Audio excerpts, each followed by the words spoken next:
What is going on? I really hope that. I don't think it caught any of that. I would love it to have. I really would. Oh, Hello and welcome to the Bracket Show. It is Sunday night. Anyone that's ever watched it knows that it was me. Oh, this is round 2 of the wild card. We're up to round 2. The final, basically. We're gonna pick the wild card. We are tonight. So the movie that survives this, we have 16 and we're going down to 1, and the movie that survives will complete the 256 film bracket. Yeah, and the actual bracket officially starts. We haven't even started yet. It is March Madness, so in the honor in the spirit of March Madness, spirit of March Madness, that we're going to go through all the way till July. So, except way better than actual March Madness. Exactly. Easy. Mara, how are you? Well, clearly I'm not a fan of March Madness. I'm well, thanks. How are you? Very well, thank you. Taylor. I'm excited. I get to. I have homework. You guys gave me homework for this week. We did. You did give some homework. I know someone did theirs because you sat down and did 2 of yours. I don't know about anyone else, but anyway. Taylor, how are you? I'm good. I don't know. All I have to say is I watched 2 movies so that I can actually talk about them tonight, because I was like, well, once we've narrowed it down, I'll try and fill some holes a little bit. So I have some movies that I couldn't talk about last week that I'm going to be able to talk about this week. So I've got that going for me. I watch clips on YouTube for the ones that I watch all the way through. Adam, how are you? Yep. Oh, I'm doing swell. It is indeed March Madness. It's Madly March, and we're getting it from all angles. We got all the tournaments on in the house, and I'm just excited that Dayton was relevant for like a week, because that's my home state, not my alma mater, but I'll take it. And as far as homework is concerned, we've seen every single movie in the bracket in the last week, so we closed some gaps. Yeah. Maybe you did. Marisol? No, it is. Yeah. No, Jeremy Miller knows he's got the right energy. Yeah, that's my energy. I've been watching nothing but March Madness for the past 3 days. One of my favorite sporting events ever. What can I say? But I also love this kind of madness. I was bragging to somebody today that I was going to be doing this kind of madness, movie nerd madness tonight. And I'm really excited to do this. Week 2. Let's see where I am at week 9. But week 2, I'm being very brave. I'm being brave doing this again now that I'm in the country. I know. Yeah.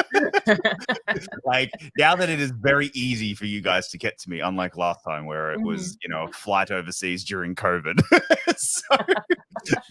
All right. Well, for those of you who missed last week, we did complete round 1 of the wild card bracket.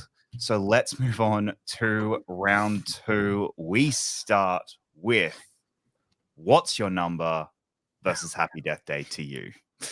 Adam, I'm going to let you start on this one because you seemed very enthused just then. Yeah, no, I mean, I'm really glad What's Your Number has, just hung in there. Means a lot to me, this film. I would like to think that we'll get a chance to discuss this further. I'm not trying to get too cocky about it because, last week it did pretty well, but Happy Death Day to You is so much more interesting to me just on paper. But once you actually see the movie, as we discussed last week, it's a very creative sequel. Jessica Roth is fantastic in it, and they take supporting characters and bring them into the forefront and make them interesting. So I like that movie personally much more than what I've seen of What's Your Number. But yeah, I lied. I didn't watch every single movie in the bracket, I'm sorry. Including this one. But wow. I know. It's pretty Mara. early on tonight to admit that I am a POS, but if this is the movie I go down with, then fair enough. I vote for Happy Death Day to You. Mara? Oh, I have seen both these movies, but no, it's hands down, it is Happy Death Day to You for me. But for exactly the reasons that he said, he's correct, even if he doesn't know why he's right. I rarely do. I rarely. No, I mean, just talk about, again, doing something that's difficult. You're doing horror sequel, horror comedy sequel also, and you're doing Groundhog Day premise, and you're doing Groundhog Day premise again. So yeah, I mean, and I feel like they did it successfully. So yeah, done. Taylor? Yeah, so I just want to say that I'm very proud that What's Your Number made it this far. I didn't think it would live past round 2, so I'm going to take that as victory. Oh, yeah. It's a little sad to have to send it off, but that's okay. You know what? I'm just glad that it made it into the wild card bracket. That was like my goal, was just like get it in there. So I'm happy with that. But we are gonna have to. I really think it's gonna be a unanimous situation here. But I'll let everybody speak for themselves. Marisol?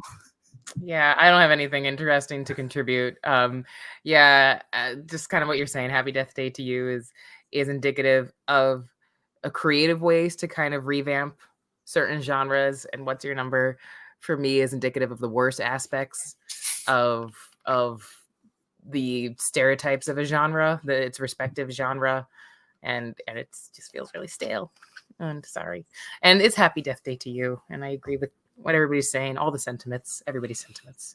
Happy Death Day to You. So She still hasn't given me her number. Just for historical recap, last week, what's your number beat Olympus Has Fallen last week? So I'm curious, would that have been more of a tough battle, or is it still going to be 0-5?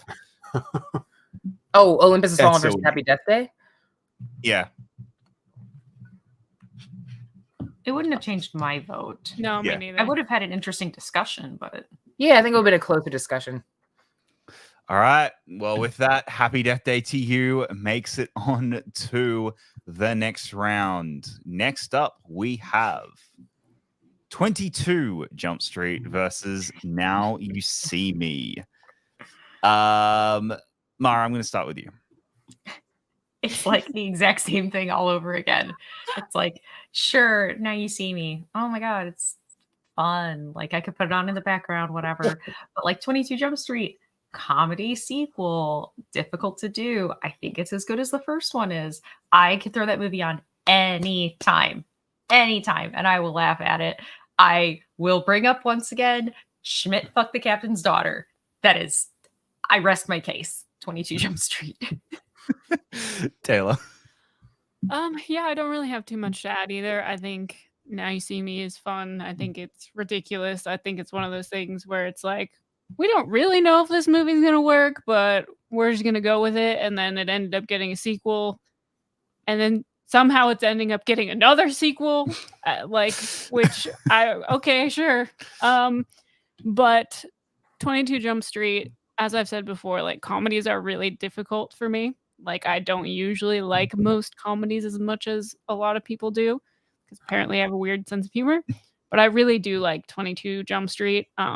Even when I rewatched it recently to kind of just re-gauge where I was at with it. Really funny.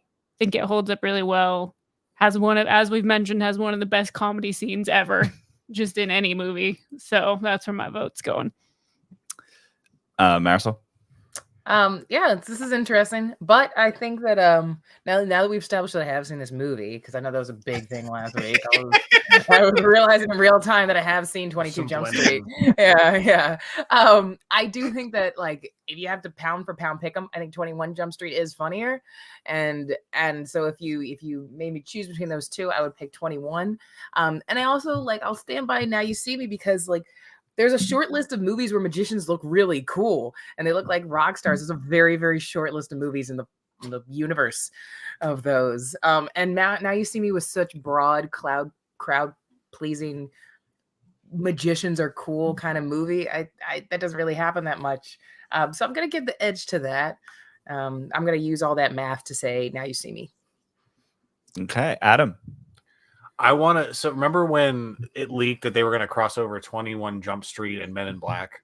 Yep. And I would have been curious to see, especially once we saw the fourth Men in Black movie. I was like, okay, whatever. This is I don't care anymore. But I remember that in the IG bracket. Thanks, Jacob. No, I would like to see 21 Jump Street versus Now You See Me. I want to just see them fight in the streets. I imagine it'd be really frustrating to fight a magician.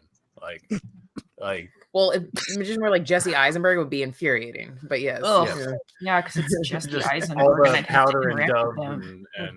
and sleight of hand. But the Zuckerberg-esque like snark. yes, Yeah. what's great about both Jump Street movies is they're very rewatchable comedies. Lots of good scenes stand out more and more the more you go back and watch them. Now You See Me, I've seen it one time all the way through, bits and pieces on cable thereafter, usually when we're flipping through channels at a hotel. Mhm. And I changed the channel quickly. So 22 Jump Street. Yes. I'm gonna go with Marisol. Like I really enjoy the Now You See Me movies. Like for what they are, which is just crowd pleasing, turn your brain off movies. I have fun with them. 22 Jump Street again. Aside from the one all-time joke, it doesn't hold up for me as much as I was hoping for on my most recent rewatch. Aside from obviously the one epic joke. So I'm gonna go with 22 with Now You See Me, but it doesn't matter because 22 Jump Street did make it through. Yeah. Okay. All right. So now we get into the interesting ones. Because I wasn't sure what was going to win this next one. So we have, for a quick history lesson, we have Predators versus Fright Night. Predators absolutely murdered The Help 5-0. Wait. That's a great movie premise. That's another great crossover. Yeah. Predators murdering The Help. No, and it should just I be think the title The Predator should lands and like the title should be what Jacob said. 1950s, Predator like, South. murdered The Help in past tense. That should be the title. And unfortunately, well, for me personally, Fright Night scared off Robin Hood. So 2-3. So this is an interesting battle. Now, Taylor, you did your homework and finally actually watched Fright I Night. did a couple hours ago. So Ooh, fresh.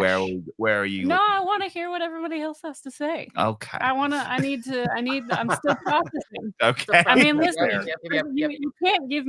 you can't give me Colin Farrell looking like that and David Tennant looking like that and have me be like, I can process this normally, fine, like a human being. No, She's still marinating, Jacob. Leave her alone. Okay. All right. Mara, I will go to you then. Damn it. Okay.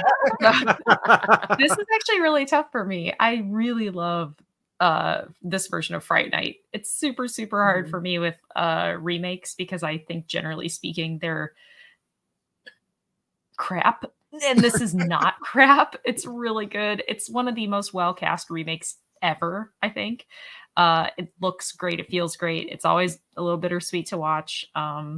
But man, I'm on the Taylor train with, I think Predators is just like, it's fire in the canon of Predator movies. I've got the nepotism aspect of it, of course, in there. And I love the Yautja. It's like one of my absolute favorite movie monsters ever. The practical effects are, they just totally slap. This is very, very tough for me. I mean, you're putting like two of my favorite concepts together in one thing, and I'm not quite at Scream at Jacob moments, but I'm upset that I'm first because I feel like this is going to set some sort of precedent where I'm either going to intentionally be disappointed by everyone disagreeing with me, which is fine because either one of these movies is great, or I set some sort of precedent where then people fight and then I get upset that people fought. I honestly think I'm just going to go with what I initially thought of, where I was like, oh, I'm going to vote for this one. And I'm going to go with Predators only because I know that I have seen that movie dozens of times. And so I'm going to go with what was gut rewatchability, because though I love Fright Night, the fact that I don't just go back and compulsively watch it, I'm going to lean into that part. And that's just what's going to sway me for this. But they're both so great. Adam. Yeah. Well, I'm going to give a very cordial. Fuck you, Jacob. This is incidental. At least it wasn't an opening round, but I didn't want to pick between these two this early in this round because, they're two of the movies I favor more. To be honest, Fright Night I already spoke to. I agree with everything Mara said. I think Toni Collette, as always, is underrated in a very underwritten role. And I love her in everything. So she's great in this too. But yes, I mean all the big characters are they live up to the original in so many ways. They update it in believable ways. And it's a great encapsulation of Anton Yelchin's charisma and charm.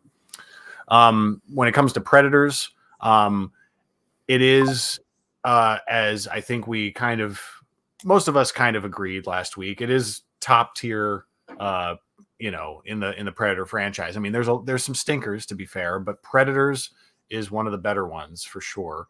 And it's because it's a great ensemble piece. I spoke last week how it reminds me of the setup of a Saw movie or Cube. If anyone's seen Cube, that's a great movie. Oh, yeah, go watch it. But yeah, just people waking up like, what the hell? And then you throw in Predators and they have their own infighting going on, which is really cool. And just Predators is a lot of fun. And I think it's grown, like people have appreciated it more over time. So I vote for Predators by a hair, but Jacob, take that. Marisol. Yeah, Mara, you hit the nail on the head. It comes down to me, the determining factor is rewatchability. I have rewatched Predators numerous times, and I have only rewatched Fright Night once. Not because I don't want to, just because this is a movie that I gravitate towards more, and this has more visceral thrills and excitement in it for me, even though Fright Night is on a list of impressive remakes on the big grand list of, remakes in the world, whatever, blah, blah, blah.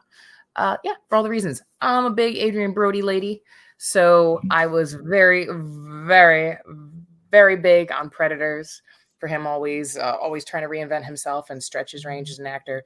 I think he crushes it in Predators. And there's firmly, like you said, the good half of Predators. The Predators movies, half of them are good from the good camp and half of them are in the bad. Predators is absolutely in the good half. What we've been saying.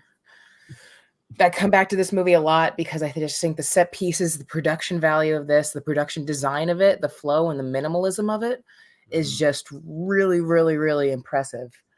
Whereas and those strengths are just bigger than Fright Night's, slightly kinky, slightly fun, slightly mysterious, unbelievable, like you said, Mara, A-list cast that they got for this remake. Insanely stacked cast, but it still can't edge out the rewatchability of Predators.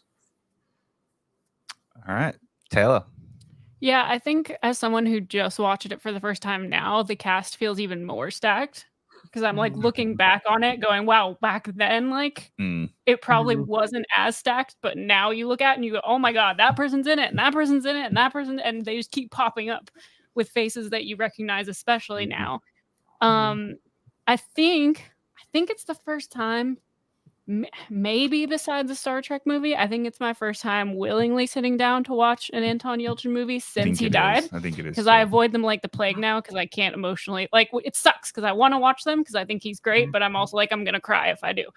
There's another one he's coming one up of the that ones. I think that's going to be real rough. Yeah, I know. He's one of the ones that's really tough for me. Yeah. So I think this is the first one I've actually sat down and actually watched, knowing it was probably going to make me some level of emotional.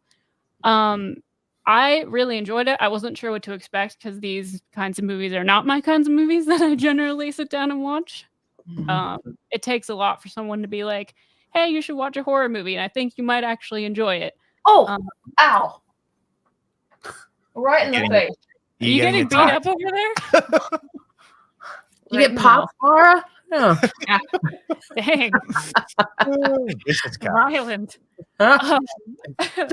But I thought the cast was all really great in the movie. I think it's fun. I think it's like whoever sat down and was like, we should cast David Tennant in this role. Just awards upon awards forever. But I do think it's funny to watch it now and be like, wow, these effects are trash.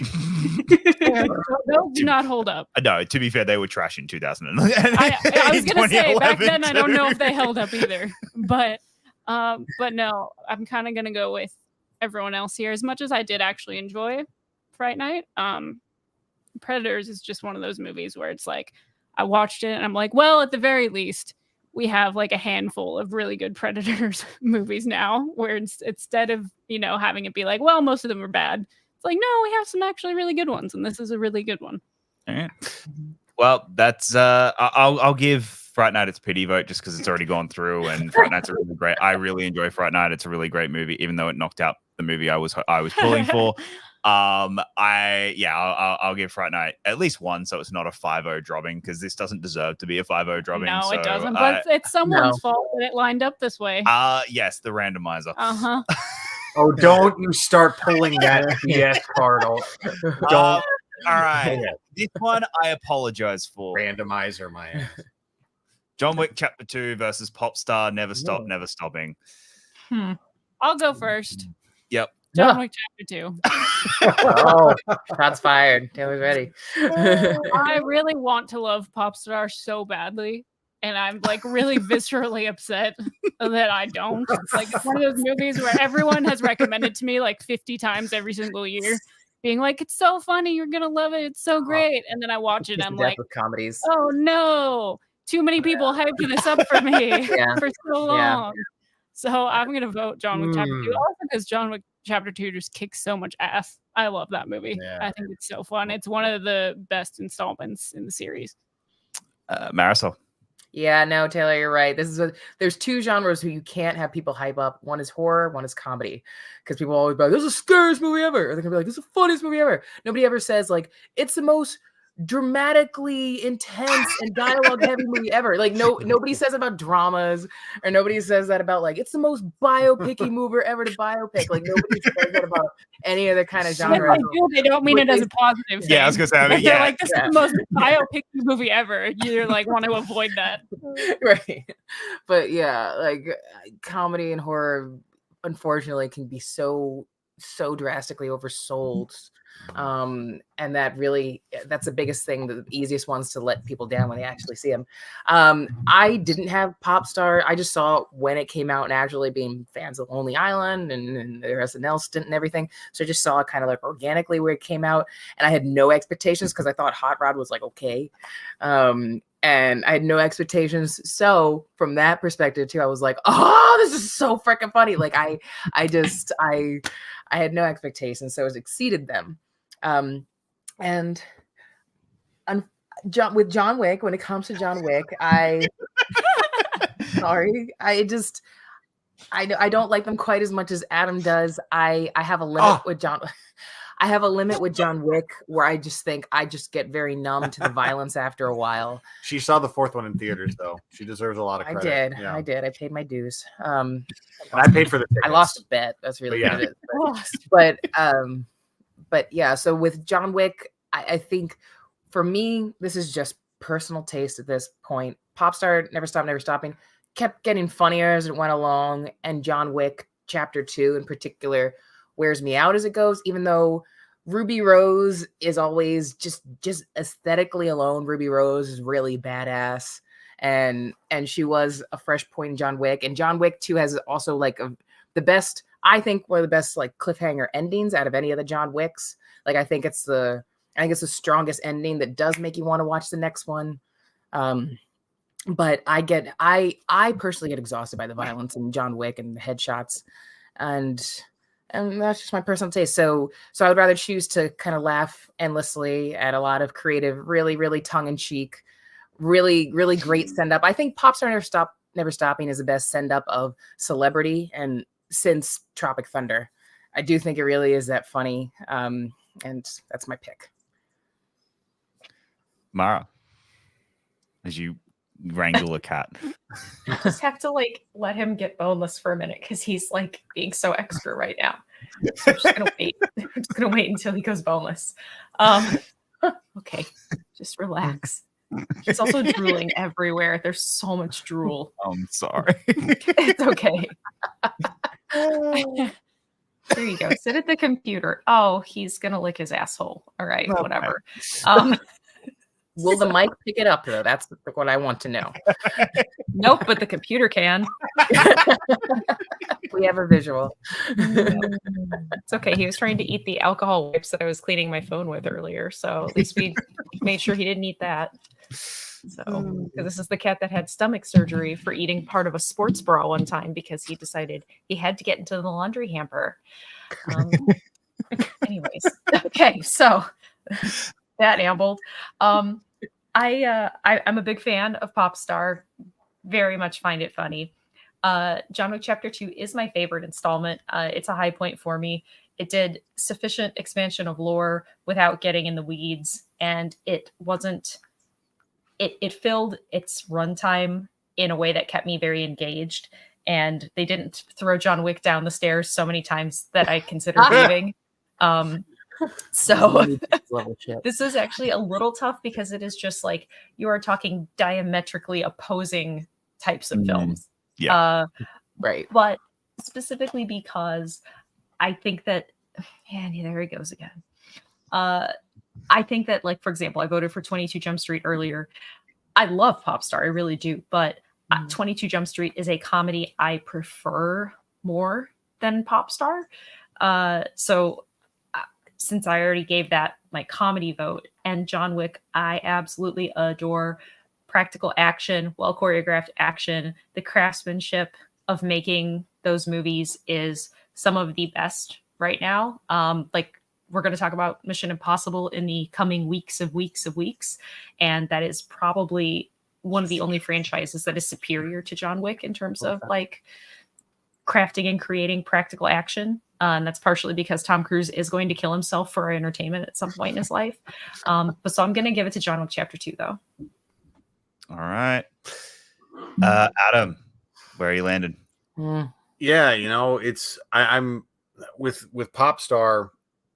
That's a movie that didn't get seen a lot when it came out, build up its audience over time. I think it's earned its audience. It's funny you bring up Hot Rod because I think objectively you can make a better argument for why Popstar is the better comedy between those two on any given day. Like I really can't like say that's not the truth, but I personally watch Hot Rod like a lot more. I have watched Hot Rod a lot more, and I'm starting to realize, maybe the correlation here is I just love Ian McShane, and he makes Hot Rod as good as it is. He's so good.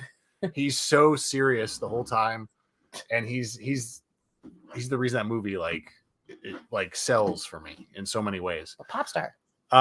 No, but I'm just bringing him up because we're gonna get to that back to that in a second. But with Popstar, I think combined with like Walk Hard, it's one of the best musical parodies ever made. And I think it's not just whereas Walk Hard made fun of biopics, this is making fun of the industry, and it's making fun of documentaries about the industry and how self-flating they are basically.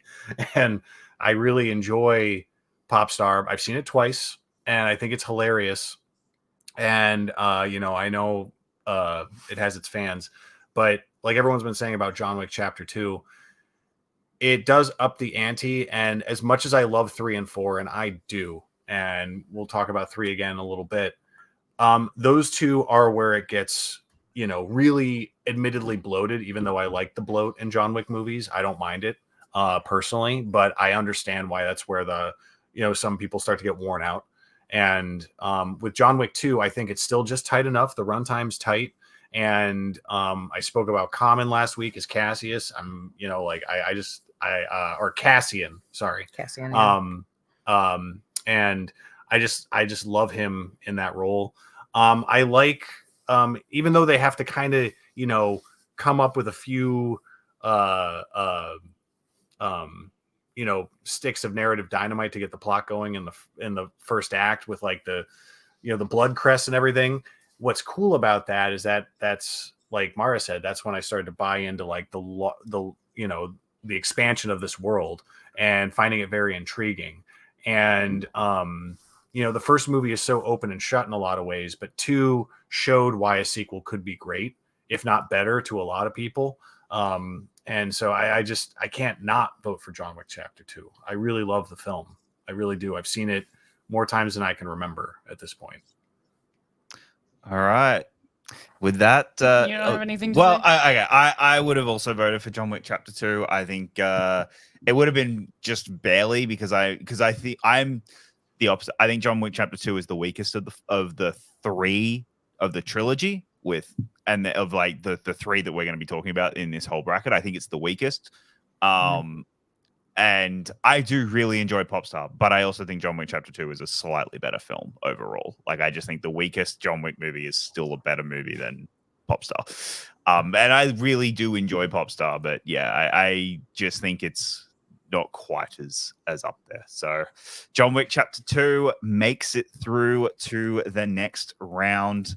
Well, is John Wick about to take out another comedy movie? Is that what's about to happen? Probably. John Wick Chapter 3 Parabellum versus Bullshit. So Adam, you just mentioned we're going to talk wax lyrically about John Wick Chapter 3 in a minute. Here you are. You're allowed to. All right. Well, and just to bring it back to Ian McShane, yeah, Winston is my guy in these movies, even though the end of this movie's a tough pill to swallow. We all understand he's playing the long game at the end of this movie. Even John knows that. But yeah, like 3, that opening act is, there's an argument for how that like first like 30 to 40 minutes is some of the, like, it within the John Wick universe, that chunk of movie is like, I think top tier John Wick stuff. And like with the horses, and I personally am obsessed with the library fight. Like it's so blunt and like it's graceless in a lot of ways, but like I just love the physicality of it. I love it. I love that stab John takes in his shoulder. It's so brutal. and then like the saddest, and the way he puts the book away after the fight. I love that opening act. And Halle Berry, I also think people just forgot like she was in a John Wick movie, and I actually really like Sophia. You know, she comes and goes pretty quickly. So one of my biggest complaints about 4 is that movie was gigantic and she couldn't be in it for like 10 minutes. I found that kind of weird because that was a character I wanted to see them bring back. And yeah, like I mentioned the bloat, which is a real factor, but I love John Wick Chapter 3. I just do. Now, to give Neighbors its due, Rose Byrne and Seth Rogen had way more chemistry than I thought they would. But I noticed that with him and Charlize Theron as well in Long Shot. You know, like that's like Shit, Seth Rogen can get it. But yeah, like that's what apparently. I mean, I like him in movies where he's you know, in a couple. Like I really like the chemistry he brings out with other actors. You know, and he does that with his buddies. Obviously, that's how he made his mark. But Neighbors, I expected it to suck completely. Like when it was announced, I didn't care. Not because I didn't like Seth Rogen, but like he was starting to do some more paycheck movies, which I didn't, you know, again, don't hold that against anybody, but like I'm less interested in those. And then Neighbors made me laugh. It actually made me laugh. But it's no John Wick Chapter 3. It's not. Taylor. Yeah, I'm gonna keep this one a little short just because, like I talked about last week, I think I've only seen Neighbors once, and it was when it came out, and I remember it being funny, but it worries me to have not seen it that long and to just believe that the comedy's gonna hold up. Yeah. because fair. that very rarely happens, especially with comedies over the last like 10 years or so. For some reason, those just have like zero staying power most of the time. Like the comedy just ages so bad recently, which is a whole other discussion that I don't want to open that whole like wormhole right now of like why I think that is. But John Wick Chapter 3, I enjoy it, but I think I'm gonna have to use like my 22 Jump Street logic, where it's like the horse scene and the library fight alone. I'm like, yep, let's go. John Wick Chapter 3. Mara. I'm going to keep this as short as Taylor and I are. And I'm going to go with just a straight up movie making craftsmanship, just like I mentioned with John Wick Chapter 2, even though I have my grievances with what I feel like started to go wrong for me personally with Chapter 3. It is just a superiorly made film as far as like film making. So John Wick. Marisol. Yeah, so I did give the edge because Chapter 2 kind of like, I think you were saying, Jacob, Chapter 2 wasn't my favorite it's my least favorite of John Wick sequels, I think.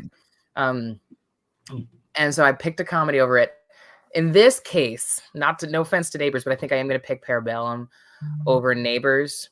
Even though I just want to point out the comedic prowess that is Zac Efron. That people really need to give Zac Efron his comedy chops credit. He impressed all of us just with 17 again back in the day. He carried the entire movie by himself. And he is a lot funnier than I still think he really gets credit for. And he nails this douche frat bro in Neighbors so well that also has to then grow by the end of the movie. And the movie is, from a perspective, I think Neighbors will hold up a little bit because it is from the perspective of the married couple starting a family who are just fucking over them. So I think I know what you mean, Taylor. I think it will hold up a little bit better because it's not like I don't know, like a Hangover kind of energy where like it's all from the point of view of like just the dudes like hanging out and being dudes. It's from the adults who are over it, like the comedy perspective of the movie. But yeah, like what you guys were saying, John Wick, give John Wick with respect, the level of production of these John Wick movies is pretty insane. And I do think that Parabellum, while still, I mean, I'm not crazy about all the John Wick movies. They exhaust me, especially Parabellum. Exhausted me in the desert with the desert shootout and the dogs and the headshots and I do think that it has Parabellum in particular has the most iconic, some of the absolutely most iconic John Wick action set pieces of the entire franchise. I think it has a more pound for pound than any of the other entries. Maybe Chapter 4. Maybe Chapter 4 does give it a run for its money. But so that will carry it over into me picking actually John Wick in this matchup. Though Neighbors, I think, still deserves a little credit. No, like Neighbors is, again, I am the one who rewatched it fairly recently, and it's still funny. But for a 90-minute movie, it feels long.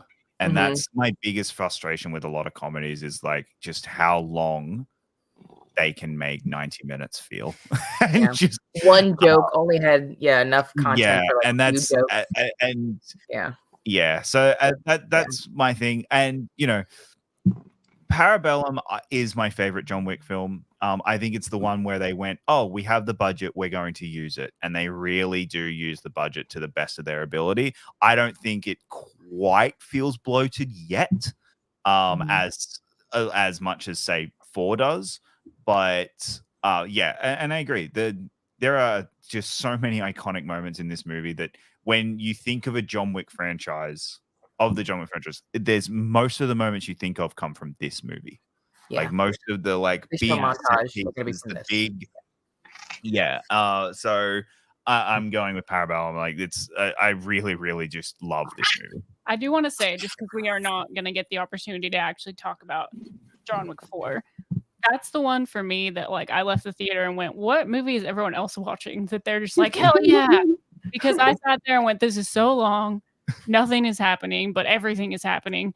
But I was like, you know what? I'll just enjoy all the really pretty fucking set pieces because the cinematography and the set design in the 4th one, oh my god! Like some of the prettiest. Skarsgård. And I'll just stare at Donnie Yen the whole time. Outfit. Skarsgård, yes. his suits are different every single scene. And I they're know blurry, those suits, and they're though. like Yes. crazy. And His whoever was in charge of tall-ass that, suits. whoever was in charge of that was like, we have a budget, They're and he is killing getting the it. suits. Okay, Yep. he is getting Yep. the suits. So that and like the production design and the cinematography, I was like, you know what? I'll just be like pretty, and that's all I'm gonna take away. Donnie Yen, guys. Yes. Yeah. Mhm. Yes. Okay, but Donnie. I was like sad that it was like that movie.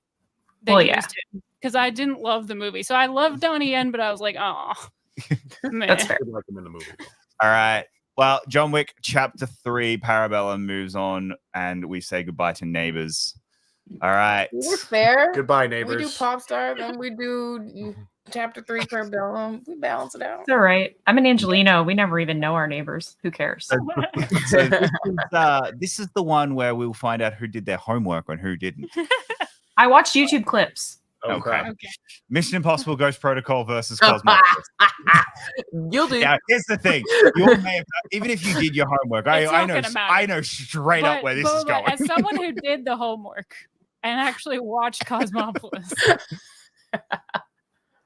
I will say, I'll just kick it off. I will say, I don't fully think I got the movie. I think I'm gonna have to watch it another time or 12 before I like understand what it was trying to go for.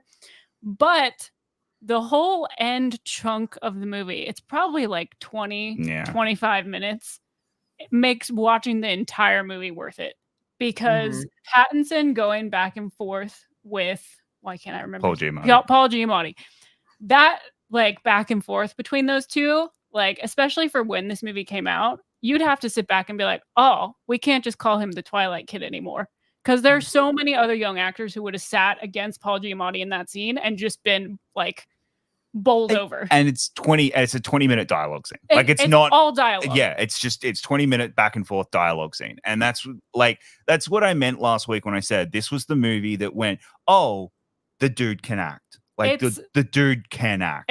I would, even if people like in the chat, on the screen, whatever, don't have time or don't want to watch the full movie, just watching that dialogue chunk, like I can't recommend it enough, because that I was like, okay, this is awesome. But none of that matters because it's going up against Ghost Protocol, which is like, come on now, let's be real. I'm not going to waste time talking about it because we're going to talk about it later. Mara? Burj Khalifa. Just, that's all I need to say. Yes. Yes. Marisol?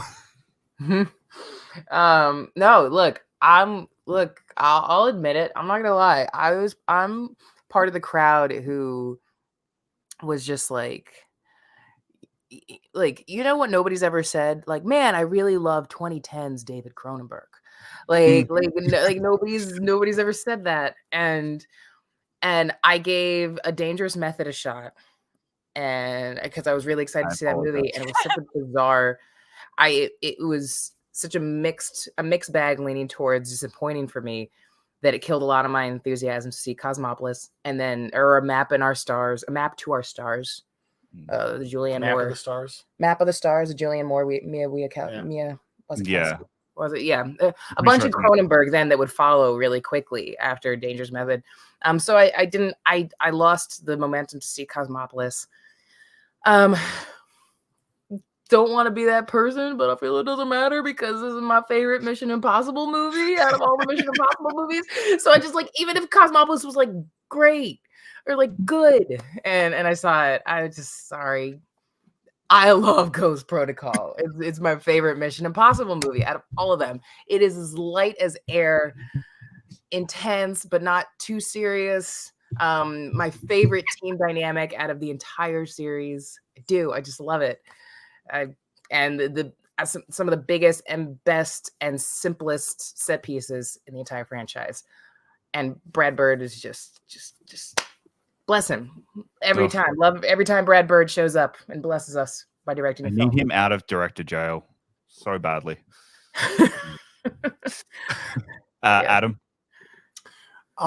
Yeah, no, I gotta fall on my cosmopolitan sword here. I did not watch it, and Cronenberg's already judging me for that.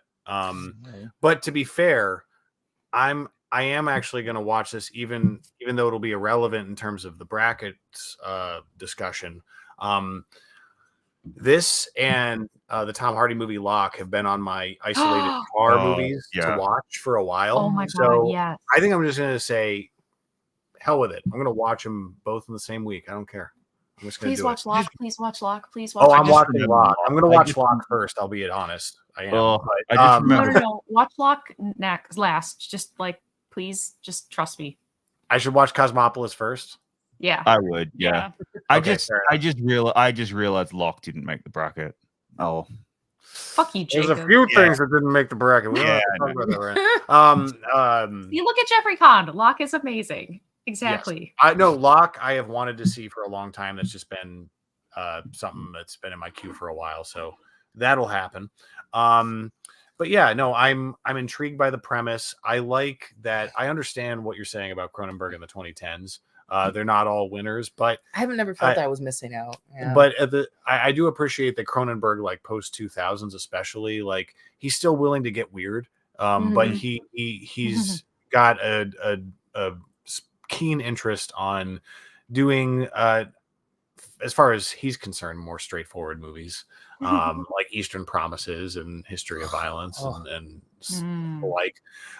So I'm intrigued by this. But yeah, I'll talk more about Ghost Protocol soon. I do vote for it because it's no contest of the movie I haven't seen, to be fair, but I just wanted to own up to not doing the homework, Jacob, because I do find it, I do find it hilarious how like that was my thing. Like there was one movie that no one else other than me had seen. It was Cosmopolis, and as soon as I saw it, I was like, man, people are gonna go and like, oh, I need to watch this, knowing full well, I like me sitting there going, knowing full well, I was just gonna lose straight away. It's gonna mean nothing. like there was like, because you're right, Marisol. Like Cosmopolis could have been a really great movie for like a lot of you guys, but because it's a first time watch and it still wouldn't hold the love factor as well. And it was never beating Mission Impossible. Yeah. So yeah. All right. Next up we have Trance versus Horrible Bosses. I'm gonna start with this one just because you all look very confused and don't even know where to start. Yeah. So I'm gonna go. Look, I really enjoy Trance. I really, really like Trance as a movie. So I am voting for Trance. I think it's a really good, fun thriller. And to be fair, I haven't seen either of these since the cinemas. Like I haven't actually like rewatched any of them. So like Horrible Bosses to me, I was never massive on either of the two movies. Like I don't really love either of them. So yeah, if out of the two, I'm going to go with the one that I kind of just remember enjoying more. So I'm going to go with Trance. Adam. So yeah, there's the thing with Danny Boyle is like he's got this like sneaky streak of movies that honestly like are really overlooked. And a lot, like usually the same like 3 or 4 movies of his are brought up, Slumdog, 28 Days Later, stuff like that. So yeah, like this is just a me babbling and saying again, I haven't seen the movie, Jacob. So, as we awkwardly plow on through some of these blind spots, I have seen Horrible Bosses, but you know what? It's just okay. So I'm going to vote for Trance because I have faith in that movie. And, occasionally, I think some blind faith is important. So let's see where Trance goes. Horrible Bosses has some fun bits. It's got a cool cast, and I do chuckle at a few parts, but I'm never going to watch that movie again. It's not going to happen. It's not going to happen. So I do want to make time to see Trance. So I'm voting for it. As much sense as that makes. Mara? Okay. I watched clips. So I've seen clips of Trance now. Oh, I I'm do so believe I've curious seen to the know whole which film. ones. No, I've seen the whole movie, but Oh. I completely don't remember any of it. But I watched clips. So here's the thing, though. I agree with Jeremy Miller in the chat.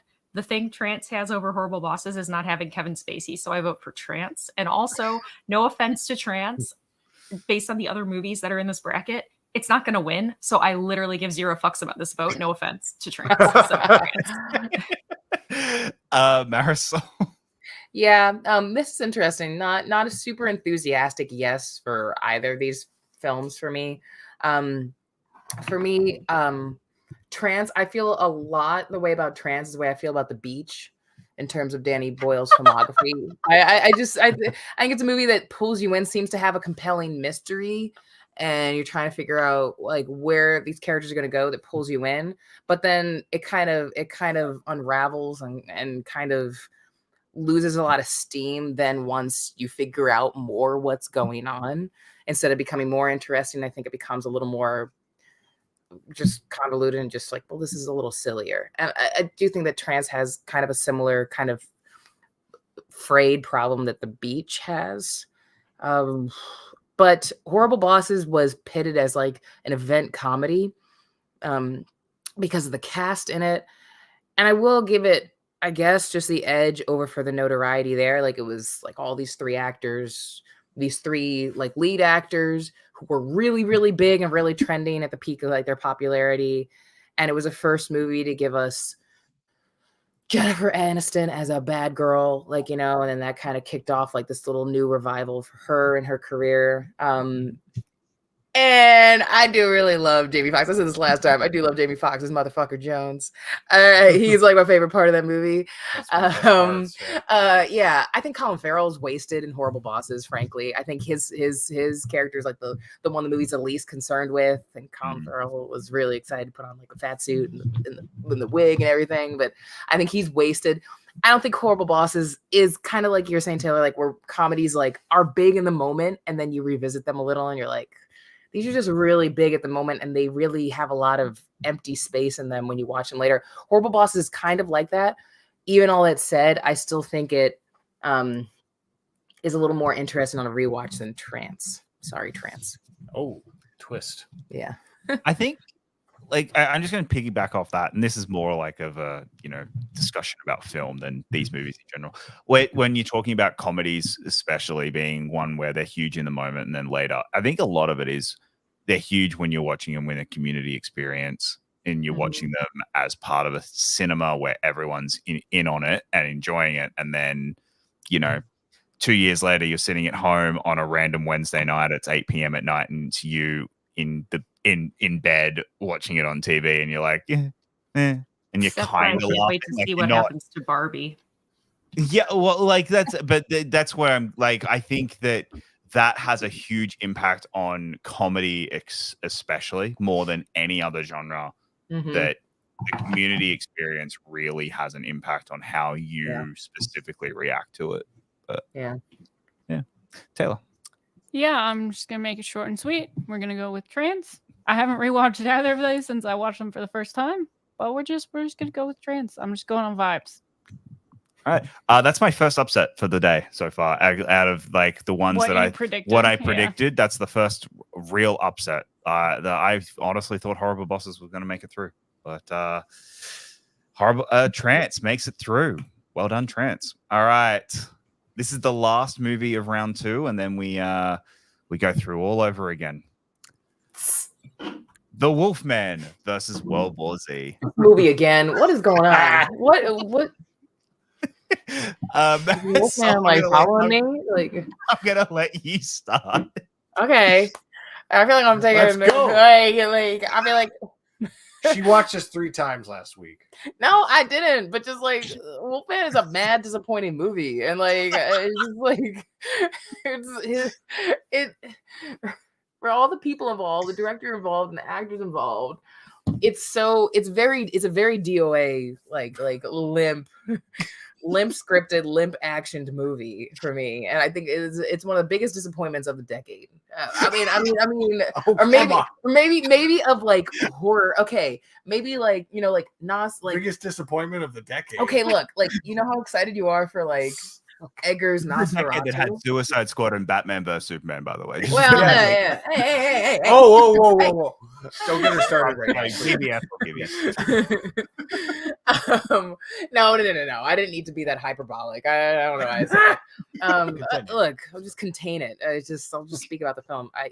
No, like, don't contain yourself. No, don't contain it. No, don't contain it. This show is not about containing anything. I mean, we're getting close to having Emergent and having Marisol, so just please don't contain yourself. It's time. That is due. It's been a long time since she has been awoken from her slumber. You're like the station aliens in Bill and Ted's Bogus Journey. That's where we Mara went. understands that reference. Yes. I do, but that's where we went. Of all the places to go. Sure. Continue. I mean, Sorry. look, World War Z is not exactly Night of the Living Dead, but I'm like, we're gonna compare it to Wolfman, in terms of monster horror, and it's just, I'm not sorry. I'll be right back. Right? Wolfman's gotta go. No. Sorry. I have a feeling. This is a waste of Benicio. This is a waste of Emily Blunt. This is a waste of Sir Hopkins. All right. This is. I think the problem is I think Marisol's on the wrong. I think Marisol's on the wrong panel. What? I think you're on the wrong panel when it comes to this movie because it's fine. It's fine. That's why I was like, yo, I feel like I'm on a lonely island over here. I'm a lonely island. This is me casting my vote. I fucking like Wolf. I agree with you. Wolfman isn't perfect. There are a lot of problems with the Wolfman, but at least it fucking swings for the fences. I think the production design is gorgeous. I like the production design and the makeup and the practical effect is absolutely stunning. And it looks 10 times better than anything going on in World War Z. And don't get me wrong, like World War Z, I think has a lot of really cool moments. I think I think the climax of World War Z is a lot better than whatever the garbage that they were originally going to do. But for the most part, like I don't know, like Wolfman, I really dig it. I really do dig the gothic design. I really dig the way that the cat just flung. Okay. I just really dig the aesthetic of the film and actually watching the movie. I really buy in and get into it. So yeah, I'm going Wolfman. Just let Adam, me know when you sound like it's important. Oh God. Mara, Adam? I thought your shirt that you just flung was one of your cats. Yeah, no, that was a shirt. Genuinely thought that. A cat with like sand for insides, maybe. I don't know. All right. Just let me know when it's my turn. Okay, I'll let Adam go first, and then you can. All go. right. So I love how much Marisol loves the Wolfman. I just want to say that for the record. I love how much she loves it. We all agree, right? She really likes it. All agree. Okay, now that we've established that. Here's the thing. World War Z, when you watch, that's a movie when I watch it, like there's some stuff in there that's kind of cool, but like the longer I watch that movie, I just start feeling bad for the movie. I start feeling bad for Brad Pitt. I start feeling bad for Mark Forster. Like the movie did well and all, but like it was like a salvage job, and it feels like a salvage job. It's like the Bohemian Rhapsody of zombie films in a lot of ways. But there's hallways in it. There's lots of hallways, and that's cool. So with the Wolfman could single-handedly end that plague in World War Z. I'm just saying, he's beefy enough that he can make it happen. It's a bold statement, Cotton. Yeah. So here's the thing about the Wolfman, and I realized this like like after having some time away from it, the reason I like it is because it reminds me of both Mike Nichols' Wolf and The Mask of Zorro, also directed by Mark Forster, or not Martin Campbell. Sorry, Martin Campbell. Hey, I'm a little rusty. It's All right, okay. I corrected myself. Goldeneye. Yeah, no, those two are like this, and because of They both Bond. directed Bond Yeah. movies. Yeah. No, Martin Campbell, obviously. But anyway, no, like one directed a good Bond movie. and it's not just like the Latino actor and Anthony Two good Hopkins, Bond movies. you know, being father and son. That's well, they're not father and son in Zorro. Sorry. But my point is, there's some echoes there, and I like the energy of the Wolfman. I like that they get to have a dumb wolf fight. I like that Hugo Weaving's marching around pretending to be a detective, and yeah, Emily Blunt doesn't get to do much other than be in the woods, but she's really good at being in the woods in it. So She looks hot being in the woods. Yes. Into the woods. Could you not? And just because I want to hear Mara so bad, I want to wrap up, but also I just want to hear Marisol have to talk about the Wolfman one more time. So let's go. Yeah, All right, Mara, you're up. All right, so all right. Is there any doubt where I'm voting right now? Oh boy. She's got the scarf. She's got She's got the World War II scarf. Scarf. She's got the scarf. Okay, so I do cherish the Wolfman, really, I do. But I'll say it. I've said it before. I'll say it again very fast. World War Z is a shit adaptation of a great book, but it is a really, really good zombie movie. It is. I love the redone third act climax. It is like such great pacing. It is slow and quiet, then it's fast and loud, then it's slow and quiet, then it's fast and loud. It's got a doctor in it. Not the WHO people. I mean, I'm talking about Doctor Who. Sorry. Not enough movies with doctors. Yeah, there's not enough movies about doctors. You know, they only have $250,000 of student debt and save lives. They're nobodies. And they make their parents proud, unlike nuclear engineers. We don't do that. Sorry, Dad. No, but he wears the scarf, even though he's real white. But he's Brad Pitt, so it doesn't matter.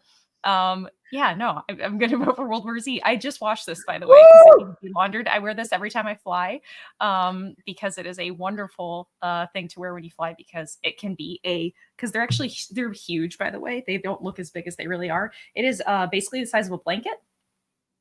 So it is both a blanket and a scarf. So, and it smelled like feet. So I needed to wash it. Okay, Taylor, you have the deciding vote. Oh man, here we go. Oh my gosh. That's terrifying. Yep. No, it's not, Taylor. You have the power. Okay. Long live the Wolfman. Oh,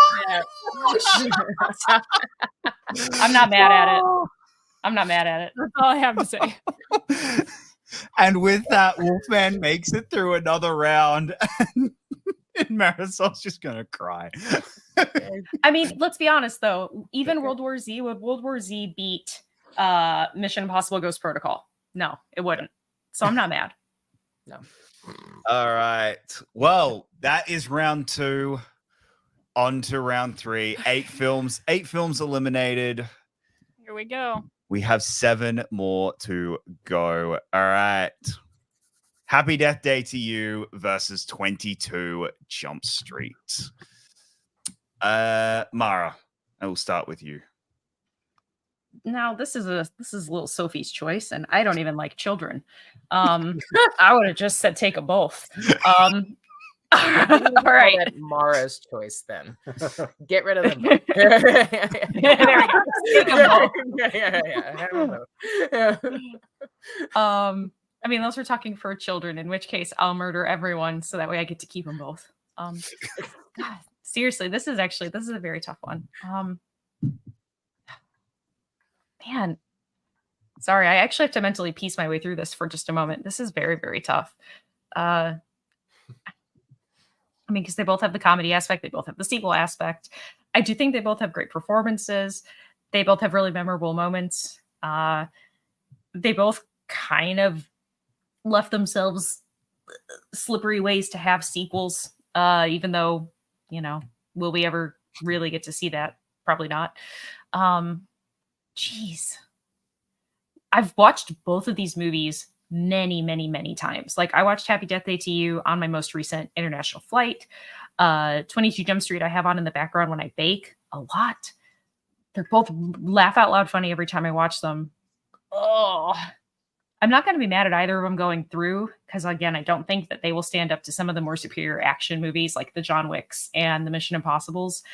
I'm going to go with the Schmidt Fuck the Captain's Daughter because it gives me an ab workout to watch that scene. So that's where I'm going to go with it, but I'm not going to be mad at either one of them. So that was a quandary. Thanks, Jacob.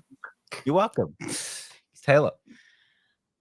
Yeah, this is an interesting one because this is one where it's like, I really do actually enjoy both of them. Like, it's one of the few in this wild card so far where I'm like, intriguing. I'm gonna have to go with Happy Death Day to You, just because I remember vividly you and I going to see both movies. And we went to see Happy Death Day to You. First of all, we were just stoked because we had the ability to go see it. Yeah. Like, it actually came out in Australia, which was like a miracle. Horror movie opened in Australia. A horror I'm impressed. sequel.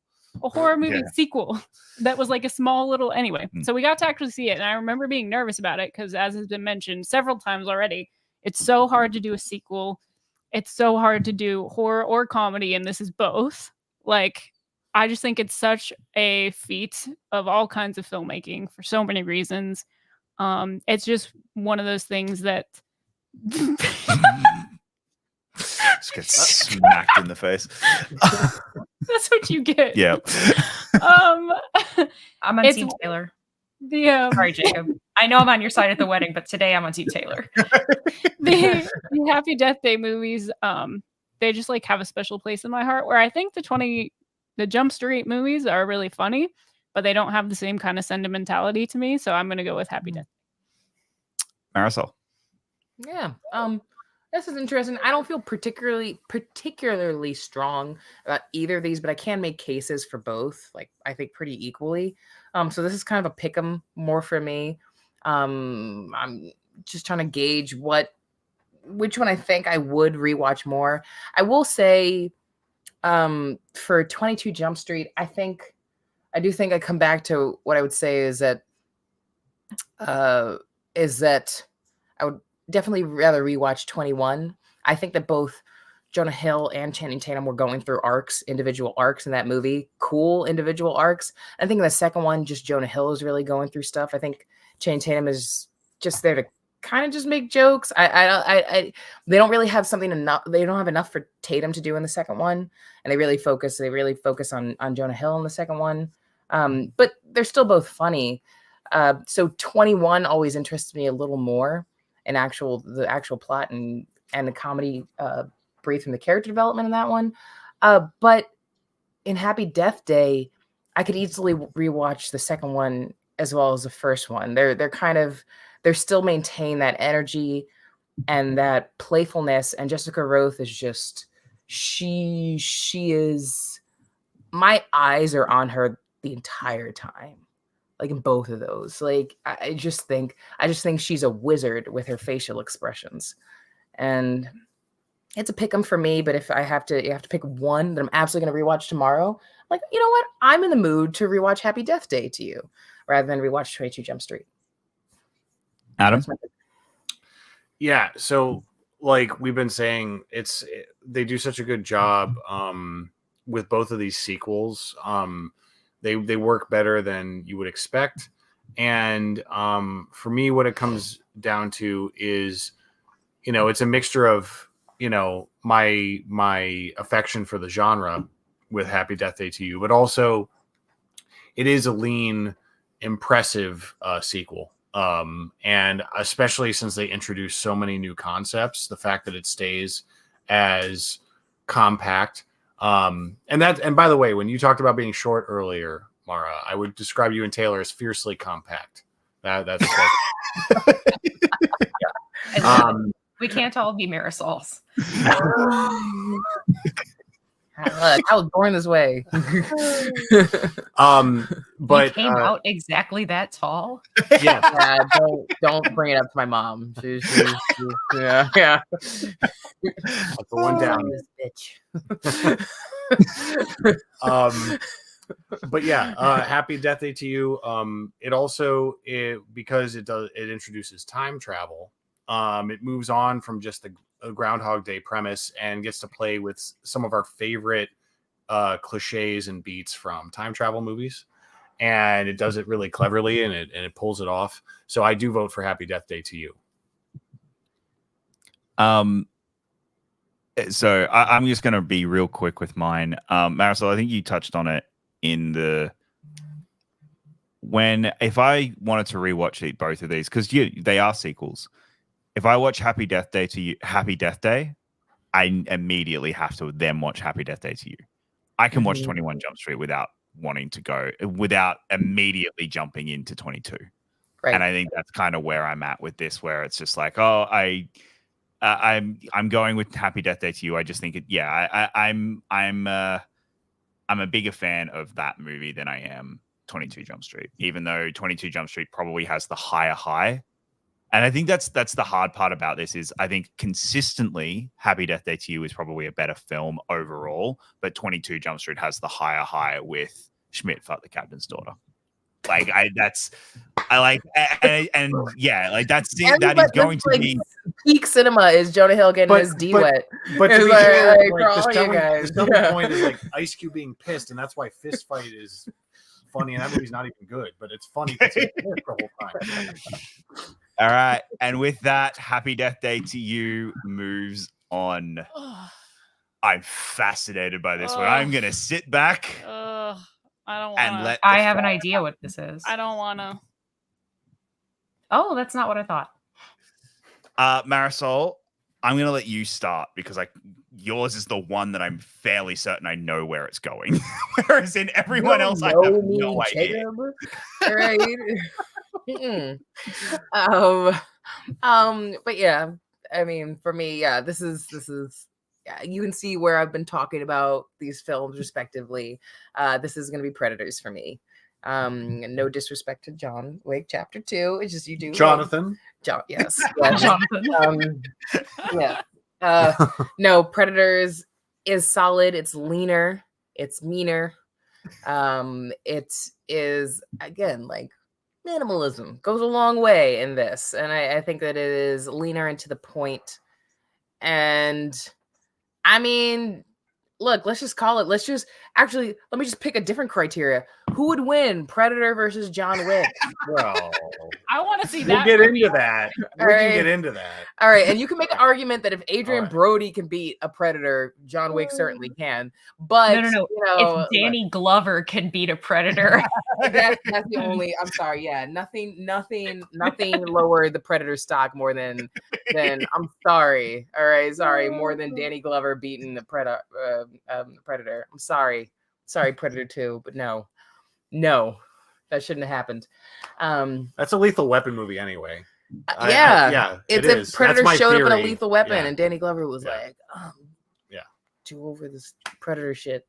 But this is Predators for me because I think that Predators is also a very, very visually impressive film, very, very tight with a much smaller budget than the John Wick movies have had. So I'm gonna go with Predators. Taylor, I'm gonna go with you. Great. This one is tough.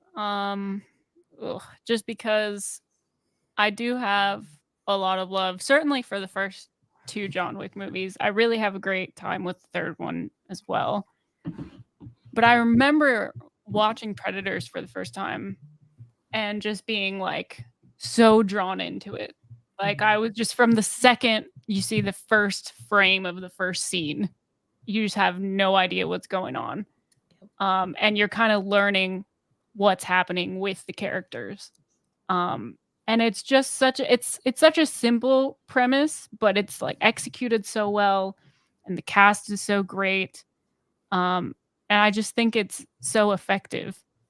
But again, like John Wick 2, the choreography is great. Like the set design is great. The world building is great. So it's really tough for me to like weigh this one up versus kind of what I'd want more. Like this is very, I don't like this. Say it, Taylor. You can say it to him. It's okay. I'm not there yet. I'm not there yet. I know we're gonna get there. I'm not there yet. Just want to say, if this one's getting difficult, I know it's gonna be bad. All right, I'm just gonna go with my gut reaction because otherwise I'm gonna talk myself in circles, and I'm gonna go with Predators. Ooh, all right, Mara. So my thought process, because we've discussed the merits of both these movies at length, because I enjoyed them both very much, is I cherish both of them. Predators, though I love it, not my favorite of the Predator canon. John Wick Chapter 2 is my favorite of the John Wick canon, so I'm going to go with John Wick Chapter 2. Okay. Adam. Oh, well, I agree with Khan. I would love, and all of you, that I would love to see John Wick fight not just a predator, but as the title would suggest, predators, because you would need multiple predators. Let's face facts. John Wick could just walk up to a predator. I'm just saying. Okay. I'm just saying. I'm telling you. All right. I just, let me finish my point here. All right. I'm saying he could walk up to a predator and probably do okay, like hand-to-hand combat if it was just one predator. Probably do okay. What do you think? What degrees do you think there are against a predator? A predator's gonna be like, we already discussed. I punched you. That's cool. We you can already walk discussed. away. No, they either like blow your head off or you kill them. Like we already discussed the library scene. You give John Wick a can of clam chowder and he could kill a predator. I'm just saying. All right, we do need to see open this now. or shut. If it's lactose intolerant. Yes. No, I've maintained one of the John Wick fights that I still really want to see is I want to see him fight like 20 guys with just a can of beans or something, because it would get so brutal so fast and it would be pretty awesome. But I digress. We've already established all the Predators is awesome, and it is. That's a Nimrod movie, right? Nimrod Antal. Yeah. He did a movie called Control that's really awesome. People should check it out. That's one that people of his that people haven't seen as much, so go see that movie. But John Wick Chapter 2 is a 2010's classic as far as I'm concerned. I'm going to talk about it more, hopefully. But I vote for it wholeheartedly. Unfortunately, you're not really going to be able to talk about it much more. All right, so oh, salty. Yeah, I am voting Predators because I really, really, really love Predators. It just has that, and like I said, like John Wick Chapter 2, I'll use the same argument Mara just did. It's the opposite for me. It's Predators is my favorite Predator movie because I'm not a massive person on the first Predator movie. And like Predator's never been, I'm Alien. Like I love the Alien franchise, but I've never been massive on the Predators franchise. And Predators is the one exception to it for me. And so that's I'm going with Predators. I'm calling the Wolfman. I'm calling Lawrence Talbot, and I'm going to tell him everything you've done. Next up. Oh God. Oh no. John Wick Chapter 3 versus Mission Impossible Ghost Protocol. Let's go. To slightly redeem myself, it's my favorite John Wick movie, sure. and it's not my favorite Mission Impossible film, so I'm going Parabellum. Like, it's just straight up. I love Parabellum. I love this movie Ghost Protocol, I think, is an incredibly good film. Like, don't get me wrong, it is a really great movie. There are sequences that are incredible. There are 2 other films, at least, maybe 3 in this franchise that I would think are better. And that's You're a traitor. I know, and that's so I'm going John Wick Chapter 3 Parabellum. Taylor. Yes. Look at you. I think Marisol and I are gonna have to team up here and come up with some sort of plan as to how we're gonna get you back for this. because Ghost Protocol is, if not my favorite, it's at least my second favorite. It's top 2 for me. So this nonsense going on over here, disgusting. I can't believe you would do this. I can't believe you do this. I don't even have words to say. Listen, bye, Jacob. Ghost Protocol like has some of the stunt work of all time. It has the chemistry of the cast of all time. It's got the action sequences. Like, I don't know what we're even doing here. No. You had your turn. No. We need to get speaking whiskey again. We do. Oh, yeah. Around the speaking whiskey again. Well, we all need to do is buy that whiskey and then we pass it in between the frames. Yes. Oh. Yes. Oh. Actually, I think I have that whiskey in my bar cart right now. All right, we can coordinate this. We can go get it. Yeah. Oh, I Yeah. don't remember which one it was. I don't remember what it was either. Anyway, I can't. I need someone else to go. I'll So go. you I pick- don't care. You still haven't picked? I did pick. Oh, you What do you picked- think okay, all that you was? picked Ghost Protocol. All right. Mara? I've mentioned that I have grievances with John Wick Chapter 3. Even though Mission Impossible Ghost Protocol is not my favorite Mission Impossible movie, Burj Khalifa, done. Thank you. Adam? I wasted that one earlier. I should have saved it. I'm not going to say it again because I don't. It's special and I don't want to ruin it. So I'm not. Well, you gotta wait. And because I can't say it again, I want to say it more. You stupid clown. There. Take that. All right. Okay. So the reason I'm frustrated. Yeah, I know. Mm-hmm. Look, can we all agree Paula Patton's great? Yeah. Like, where'd she go? Like, speaking of, all right, you know what these movies have in common? Like Not common. amazing actresses who don't come back to the franchise. They don't have common in common in this particular sense. But yeah, Halle Berry and Paula Patton both didn't come back in sequels. What the hell is up with that? That's racist. Is it me or is it the movies? I don't know. I just noticed the trend. All right. So all this said, You're really dragging your feet here. Mhm. You're saying nothing of wonder why. substance. yeah. Mhm. John Wick Chapter 3. Rip off a Band-Aid. All right, Marisol, you have the deciding vote. Oh, do I? Since she bullied me out of explaining why I voted for John Wick Chapter 3, by all means, please. Go nuts. Oh, do I? Look, I'm going to take this opportunity to just They don't be kill a real giant for a with book second in that movie. and pay respect where respect is due. When you talk about action in the 2010s, the two defining franchises are the John Wick franchise and the Mission Impossible here. franchise. Yeah. Like Absolutely. can we Mhm. like maybe low key, like all bias aside, can we low key stalemate this for a second? Because this is action royalty of the 2010s, these two Mhm. franchises. Absolutely. Let's be very honest. Action aficionados, these are the two they look at.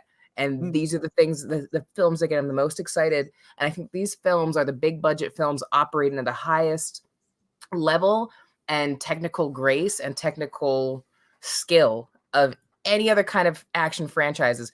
Sorry, I'm looking at you, Fast and Furious. I'm sorry. They can't hold a candle to John Wick and the Mission Impossible movies. You know, all that overly done digital bullshit in those Fast and Furious movies. I'm sorry. I mean, even the Bond movies. The Bond movies had one good movie this decade. Like, you know, and the Bond movies have become really obsessed with making. I'm not even gonna get on a tangent. I do agree with you, Jacob, that as far as action goes, the Bond movies have had good reputations that they're quality films, but the Mission Impossible and the John Wick movies, actual technical stunt work, action work, operating on the highest level, these are the two franchises to beat. So this is actually kind of crazy that these two are against each other. I will be honest. All that being said, I do think that Ghost Protocol is the best example of the Mission Impossible franchise, in a franchise full of brilliant examples. There's so many highs in the Mission Impossible franchise, and they all continued with Rogue Nation and everything and through the rest of the decade. But I think that Ghost Protocol, even just simply, you can single out just the skyscraper scene in Dubai is just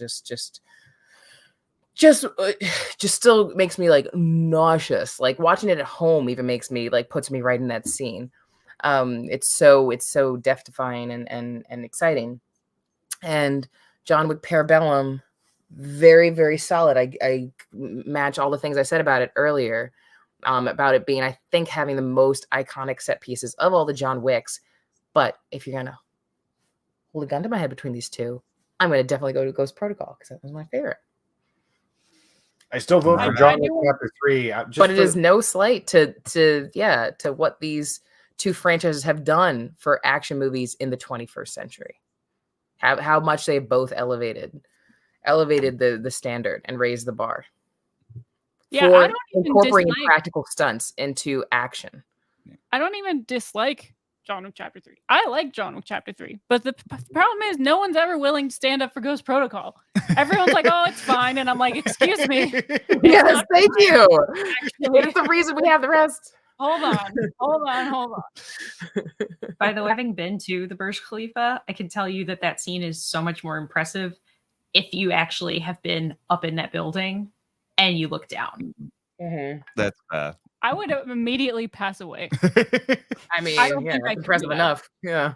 Well, with that, Mission Impossible Ghost Protocol moves on to the next round. Really glad you And put both John Wick 2010 sequels in the Wildcard bracket. You silly man. I'm throwing out all the hard insults right now. No, I get that. Cotton-headed Vinnie Muggins. The original John Wick is still going to be in there, so you'll be fine. The original John Wick is in the bracket. It is still alive. The original one is still in the bracket. All right. So let's end round 3 with a little bit of a, Marisol. Okay, Marisol just broke 2 people's hearts. So let's have her start with this next one. Oh God. Transfers to the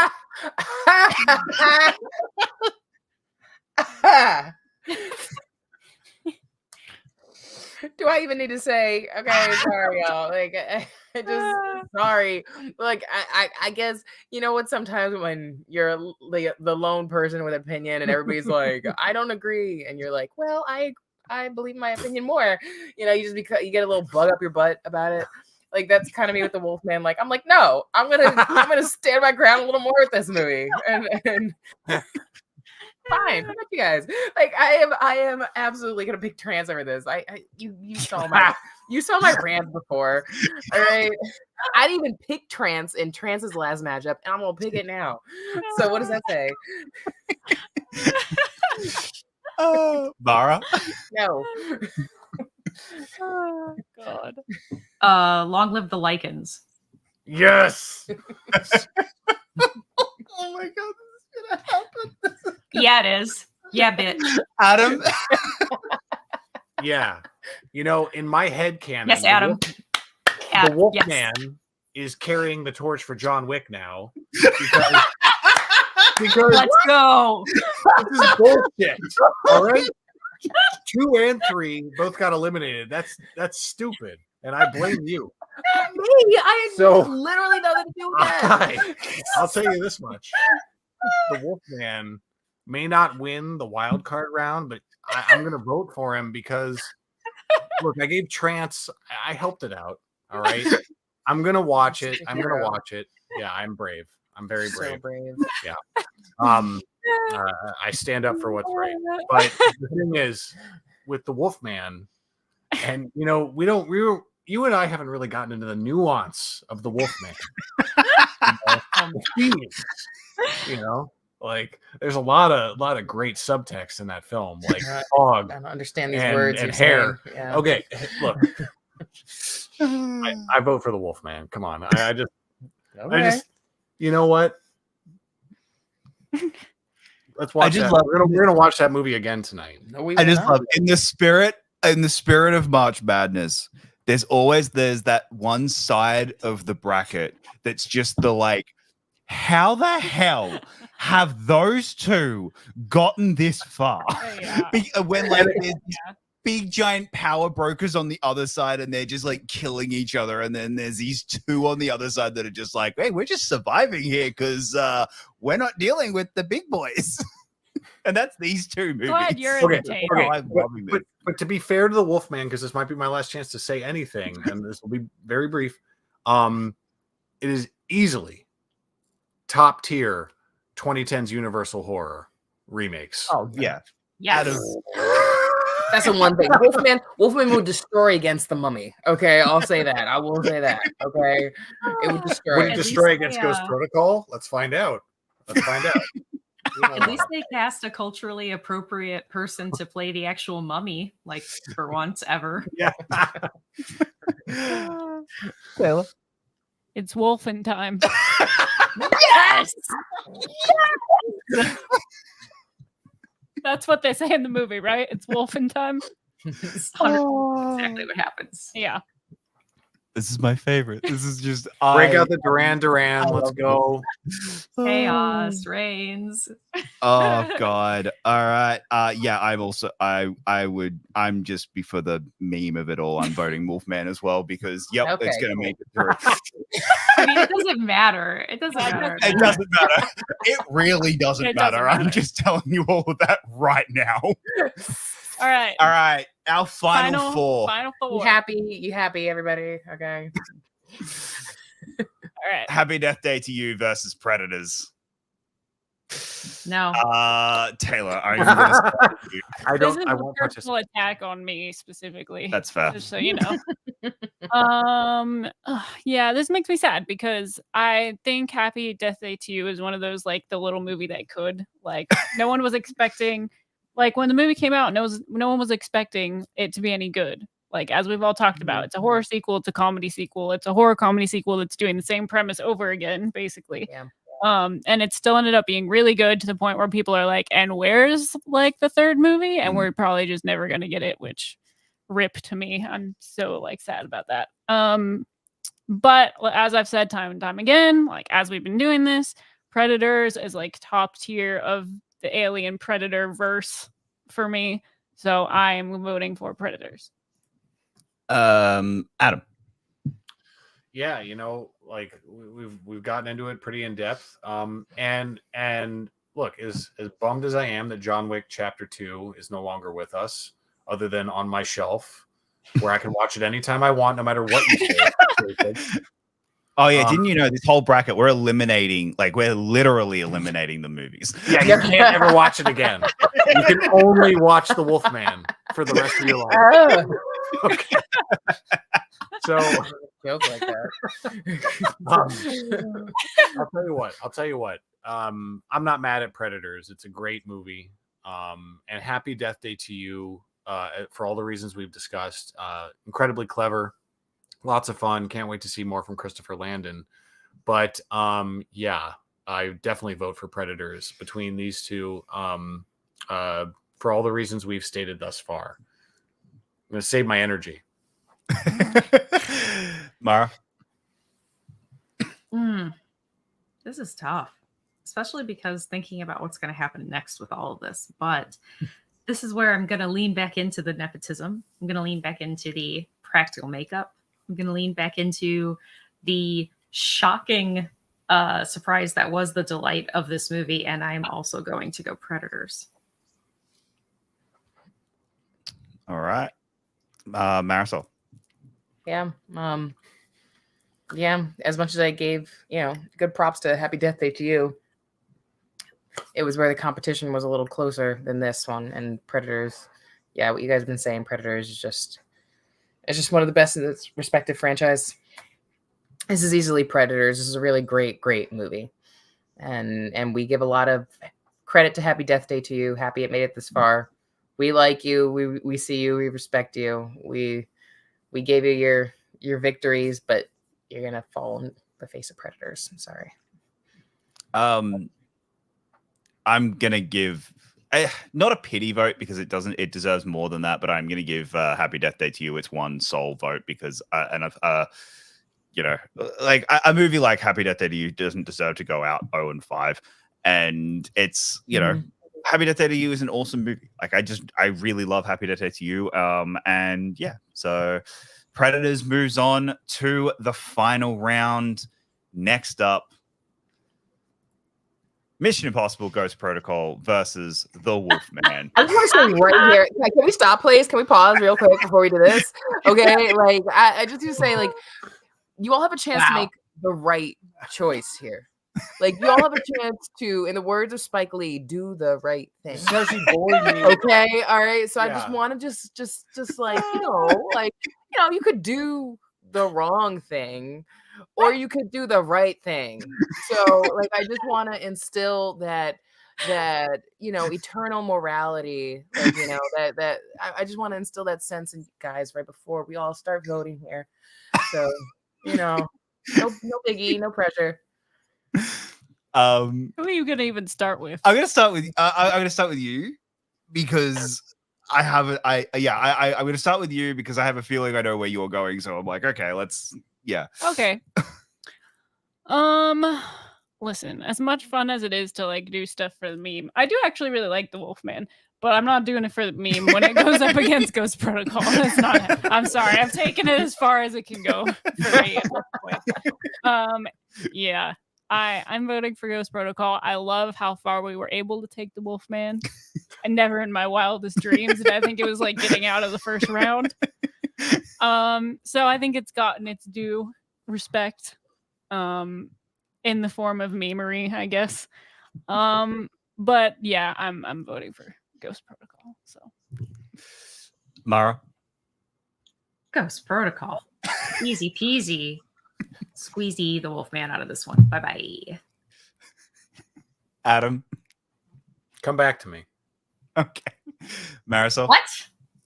I'm sorry, I'm you need to give me a second. The shock. I'm cashing that in for this all right. round. I haven't cashed that in for the wild card round. Stupefying me here. Look, I didn't get to wax What do you poetic mean, come back to me? I didn't get to wax poetic about John Wick Chapter 3. I'm still licking my wounds over that. So why don't you go first? All right. Marisol. Marisol, just say anything. Ghost Protocol. Come on now. I'm gonna be mad. I think we're in the clear right now, but I'm just saying I'm gonna be mad. Look, if Jacob, you're like, well, my vote counts as 2 or something, like. I am also going to go Ghost Protocol. Because it is just, it's a Mission Impossible. Like I agree with you. Like the Wolfman, it had the easy side of the bracket, but now it's going up against a real juggernaut, and it's like, oh, okay, yep, cool. All right, Adam, wax poetically. In John Wick Chapter 5, the prequel, the Wolfman. You call me when you're done. Okay. All right, hey. You will hear this. Okay. All right. Look. I know where this is going, and I respect it because Ghost Protocol is a hell of a picture. But have you seen The Wolfman? Have you seen it? Okay. And to be fair, Joe Johnston took that project after they shopped it around a lot, and I don't know that he even really wanted to make it, but look, I get what's happening here. I am gonna follow Jacob's example though, and I'm not gonna let it go 0 for 5. I'm gonna let it go out swinging. And I'm gonna vote for the Wolfman because I'm proud of him, and he's a dear friend of mine. But yeah, Ghost Protocol is pretty great. Not gonna hear me argue about it. The Wolfman. That's fair. That is fair. All right. And we now have our final matchup, and I will give you a quick recap on how they got here. Predators versus Mission Impossible Ghost Protocol. Predators knocked out the Help 5-0. It then went up against Fright Night and beat it 4-1. It then went up against John Wick Chapter 2 and beat it 3-2. Look at And that. then- Losing a little steam each time it goes up. And then it knocked out Happy Death Day 4-1. Mission Impossible has been the steam train that would. It beat The Grey 5-0. It beat Cosmopolis 5-0.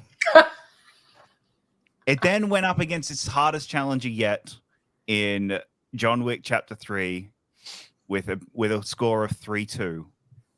And then it beat the Wolfman 4-1. Thanks. That's Adam. right. That's right. Thanks. Hey, it's no Elite Four should not have a single vote. I like it. Like, Yeah. No Final Four should get to not have a single vote. So I respect for you, Adam, for doing that, and that's kind of why I didn't do it, because I was like, I think Adam's gonna do it.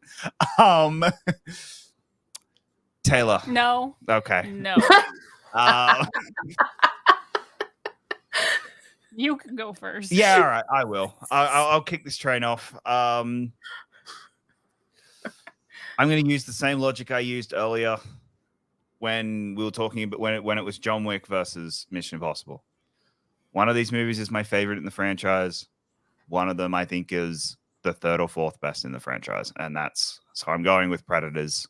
I love both of these movies, but I'm going to go with Predators, which is such a weird thing for me, considering the first time I saw Predators, I hated it, and now I think it's the best film in the franchise. So Growth.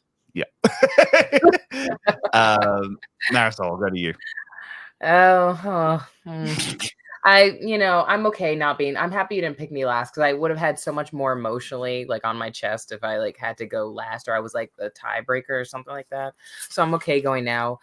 Look, it's okay however this goes. I think these are the two best. I think these are the two best films in this entire wild card. So that's really amazing for me. I'm going to take this little victory because apparently I'm going to be the shitter next week. So I'm going to take this little victory here where I can, where like my two, like I think favorite movies in this entire wild card are the final two, which I think is really dope.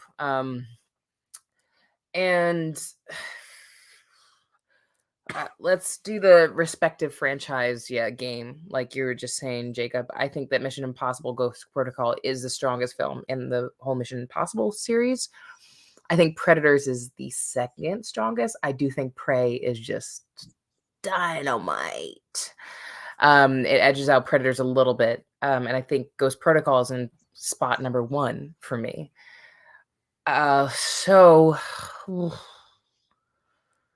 And then everything I said about Ghost Protocol, let's just boil them down to each other within their franchise and then boil them down as action films. I do like the stripped down nature. I talked at length about the stripped down nature of Predators and this simplistic, narrative device of that movie, which is why, like you said, the Q premise, the Saul premise, which is what makes this movie so great, which is what made the first one great. Honestly, the first Predators back in the day. The minimalist nature of it is what was the strength of it as well. And this carried the torch of that beautifully, but improved on it. But Ghost Protocol is, I think, kind of that pinnacle of blockbuster filmmaking buddy spy filmmaking dynamic, action set piece dynamic. Tom Cruise still young enough to be at that peak of his stunt work. I just think that Ghost Protocol is tough to beat, even though Predators is a terrific entry. Mara. Neither is my favorite in their respective franchises. I find them both utterly rewatchable. I do think that I watch Ghost Protocol more. Not that that's the reason why it would sway me per se one way or the other, but I'm going to... It's hard because I absolutely love practical makeup so much for Predators. I really cherish that this wasn't done with CG so much, because it would have looked like absolute crap. But I'm going to go with Ghost Protocol specifically because of craftsmanship. The amount of craftsmanship taken for it was practical sets. They went outside. They filmed on a building. They, had to tether him to the outside of the tallest building on the entire planet. Just all of the various aspects of coordination and logistics, and just the breathtaking nature of what it takes to make a practical action movie, and also kicking off a new trilogy. Well, starting off what they hoped would be a new version of the Mission Impossible movies with a newish crew and new story, and not guaranteeing it would work. I'm going to go with craftsmanship. I'm going to go with Ghost Protocol. Tell.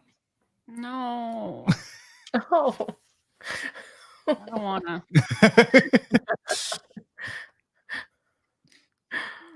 Do you want to risk being the I don't know which tiebreaker? one's Or... worse. Better than being the deciding I don't know vote. which one's worse. Do you want to risk being I don't know which tiebreaker, or one's do you just want to worse. give your actual? I know.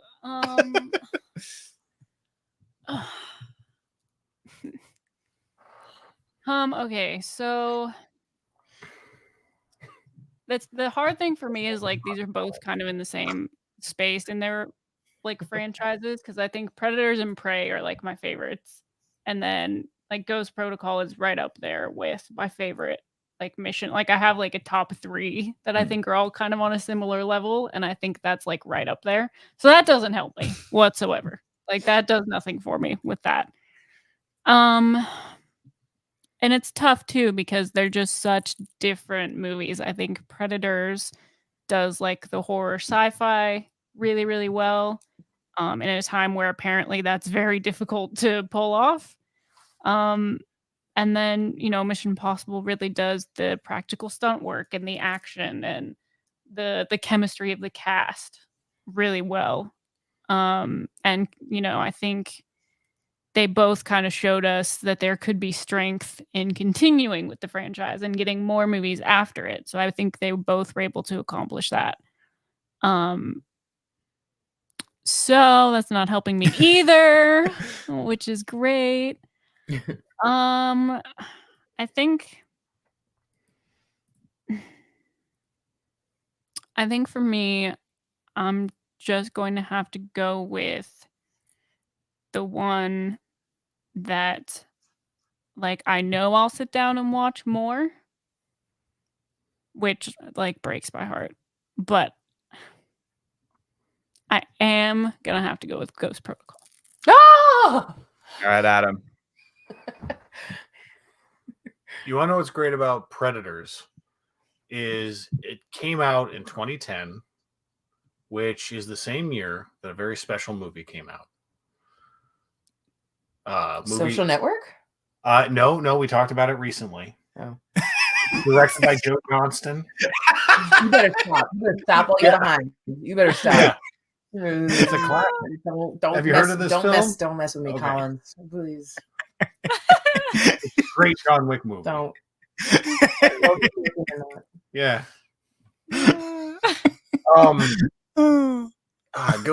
Ghost Protocol is awesome, and one thing we haven't talked about, like Brad Bird, he hasn't been around a minute, and I to this day, I'll admit I have not seen Tomorrowland. Haven't made time for it. But without even having seen the film, I don't think it's fair to disproportionately malign the guy off of one movie that got mixed to negative reviews, because Ghost Protocol was his live action debut. It's insane. That's utterly bananas. If you really stop and think about it, he's done all animation, and then that's your live action debut. There's so many people who couldn't make that movie if their life depended on it. And that's why it's so astonishing to watch Ghost Protocol. And I love Predators because it's such a cool spin on the Predator setup, and it does such great things with an ensemble cast. And it's a movie that got completely overlooked when it came out that has now found an audience, and I love that about Predators. And it came out the same year as The Wolfman. But I have to vote for Ghost Protocol. It's an excellent movie, and I am bummed out that it beat John Wick in this particular wild card, but it's objectively just finely made. In my opinion, I really, yeah. There you I go. was not expecting that. I'm not gonna lie. I thought this would be I really, really like Ghost Protocol. I rewatched it last year leading up to Dead Reckoning. I rewatched all of them, and I was like, oh, hell yes, this one still cooks. And I was really impressed again, just thinking about how Brad Bird really made his live action directorial debut count. That's pretty awesome. Well, congratulations. Mission Impossible Ghost Protocol has completed our bracket. So Yay! it will be the final film in bracket 8. So we're not going to come back for another 8 weeks on that particular movie. You can rest. Okay. Yeah. Rest easy. You earned it. Yeah. But it doesn't get any easier. Are we going to get some previews of what's coming up? So first off, let me give you the films that we'll be talking about next week. All right. About Time, Before Midnight, Black Swan, Call Me By Your Name, Coco, Daybreakers, Disobedience, Drive, Crazy Rich Asians, 8th Grade, The Farewell, Game Night, How to Train Your Dragon, Hugo, Inside Llewyn Davis, Insidious, It, Jane Eyre, John Wick, La La Land, Marriage Story, Mission Impossible Fallout, Okja, Parasite, Pain and Glory, Ready or Not, Rocket Man, Trainwreck, Upgrade, Whiplash, The World's End, and Zero Dark 30. Bro, that is brutal. Yeah, the difficulty spike definitely improves next week. We go a lot harder. I'm gonna pick 4 from next week.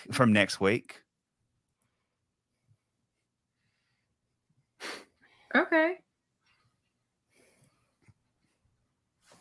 I'm done. That's I'm an done. opening. I'm done. I'm done. That's an open. Done. Fuck you, Jacob. Fuck you, Jacob. All right. Okay. Opening though. I can't comment on that as of yet. That's like a 1 seed versus a 2 seed. Okay. Oh. All right. It's like not the point of March Madness. Okay. Wow. I don't find these offensive. Oh, that one hurts me specifically. This one's painful for me. Guys, They've got that and a lot more. Yeah, and they weren't even the hard ones.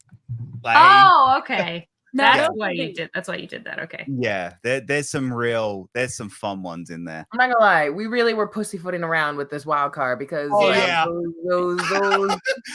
are all like I really gave you a false sense of security with the wild card.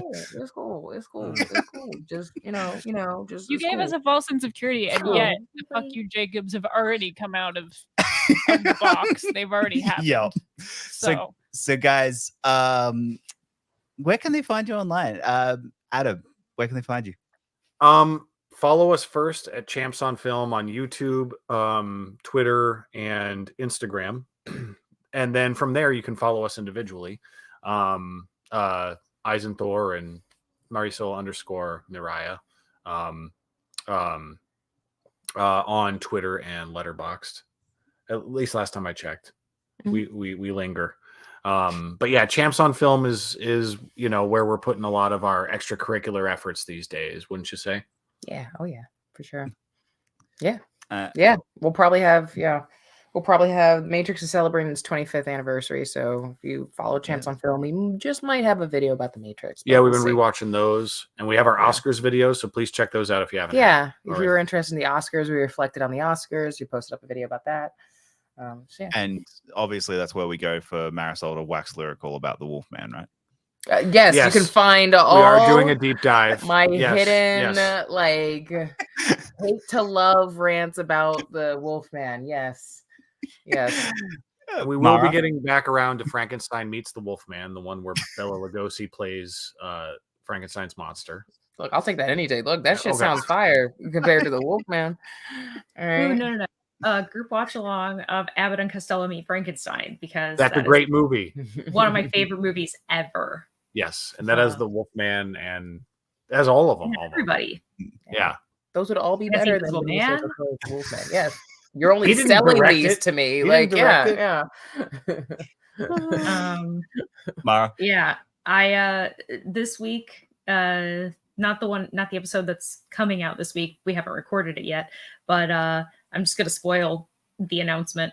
I'm forcing Trevor and special guest Jeffrey Kahn to watch Winnie the Pooh, Blood and Honey for the basement. Oh, So, nice. Oh, no. yeah, it's gonna be so fun. So I encourage people That's to the word tune for in. it. To watch that movie. Well, let me put it this Will way. that top our womb watch? Yeah. Oh No, gosh. nothing will ever top Room Wildcard. is not for the public. We don't speak of womb. I'm sorry. Yeah. I've had to explain that movie to several other people, and it has taken a minimum of 7 to 10 minutes to explain the movie to other people. Yeah. Taylor. Yeah. Jonathan Glazer's birth look who's talking, basically. No, that movie is a masterpiece. Oh, you know what? Oh, Womb has another doctor in it because Matt Smith's in it. Oh. He is, No, unfortunately. Yes. Yes. That's Oh. right. Oh god. Sorry, I'm just constantly going to point out every movie that has a doctor in it whenever I think about it. Oh Tail. my gosh. I'm like yawning over here. Because I'm like, I don't know what's happening anymore. My body's Because we rebelling. were up against me. until 2 a.m. last night. Yeah, well, that too. So you can find me at Finally Tailored pretty much everywhere. Letterboxd, Twitter. This is the YouTube channel where you can find me. So there's that. Not up to too much lately.